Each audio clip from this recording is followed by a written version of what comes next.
Diyos ko po. Yan po yung exercise ni Nanay Seni. Sarap. Ayan po, oh. Magpapahinga siya. Orasan ko, Pastor. Ano pakiramdam mo? Ano yung 2 minuto?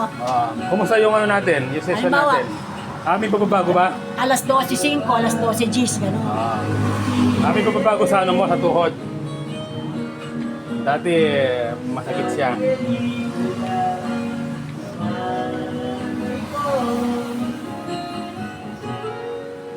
Medyo mahina po kasi ang nanay. Ano na, may pagbabago? Ha? Sa tuhod mo, may pagbabago ba? Sa unang therapy, ano yung pagbabago? Nakuha ko na. Ano na? Oo. Yung naiano ko na nga eh. Matibay na, no? Sabihin mo, praise the Lord! Praise the Lord! Hallelujah! Praise the Lord! Tunay mabuti ang Diyos. Si Praise the Jesus Lord. is great physician.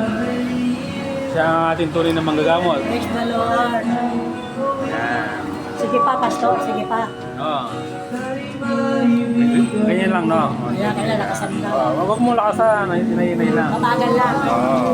Huwag ka mamadali. Baka makapunta ka ng kandating. Baka makapunta na ako sa church. Hindi ka nag-a-attend. Gusto ko pumasya sa church mo. Oo. Nasa kaya ko. Sa kamba, dyan ka, dyan. Sa kamba. Dito ka lang. Diyan. Namatay nga kapatid ni Pastor Boy. Sinibing na kahapon. Sino nagsusundo sa'yo? Babae. Kung nag-church ka? Naatake. Naatake. Diyan binurol. Sa church?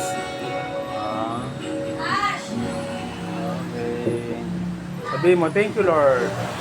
Sige pa, Pastor. Sige pa. Okay.